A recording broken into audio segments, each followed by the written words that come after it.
love Hakka。现在就让我们一起加入客家风情，大家来讲客家吧。If Taiwan's west coast is bustling and urban, the east is idyllic and natural. It's the perfect place to grow organic produce, and that's precisely what Hualien's predominantly Hakka Fuli township does. The rice produced here has passed over 100 Japanese tests for chemical residue and has been led into the market in Japan. Another area, Fengling Village, produces noni fruit. This Pacific Island fruit is a nutritional powerhouse, with studies finding it containing over 150 essential nutrients. Hey everyone, it's time to talk about Hakka here on ICRT. Hello， 大家好，我是阿比哥Leo。Hello， 你好，大家好，我是 Joseph Lin and I smell something. 我闻到一个好奇怪的味道。这个东西叫做 nori。nori 不是这个日本的海苔叫 nori 吗？应该不是。看起来这是个水果啦。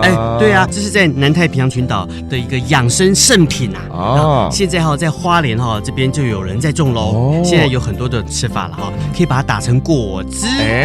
给果汁又喝的，那也有人会把它入菜，这很棒，又可喝又可吃。没错，而且在花东地区我们是用有机栽培的方式来种植，非常好。其实现在农业都往这个有机这个方向来走了，对不对？对啊，这个有机栽培不单是在这个水果在稻米方面也是啊。你看花莲米多有名啊，而且你看在花莲的富里乡这个罗山村这边生产很多的米，而且它们品质又很好，所以在日本时代这又有另外一个名称叫做米仓。我跟你讲，在那个罗山村这边80%的居民是日本时代移居过来的客家人，这些客家人就发挥那样精神，来这边开辟山林，就用这个有机栽培的方式来种水果啦，种稻米啊。除了这个盛产米之外呢，这边很多的年轻人返乡之后就要推展友善耕作的理念，把它打造成一个崭新的有机农业的一个市场。所以这边又有一个叫做富里制造实验基地还有基地没错，参观的吧？我觉得对啊，就可以让这游客来参观一下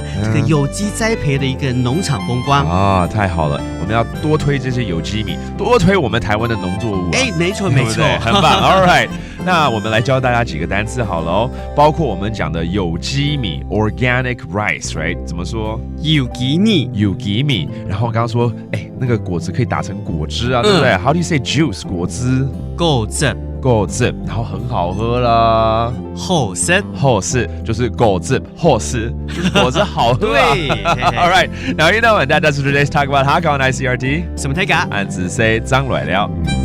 客家风情由客家委员会监制。 We Love Hakka has been brought to you by the Hakka Affairs Council.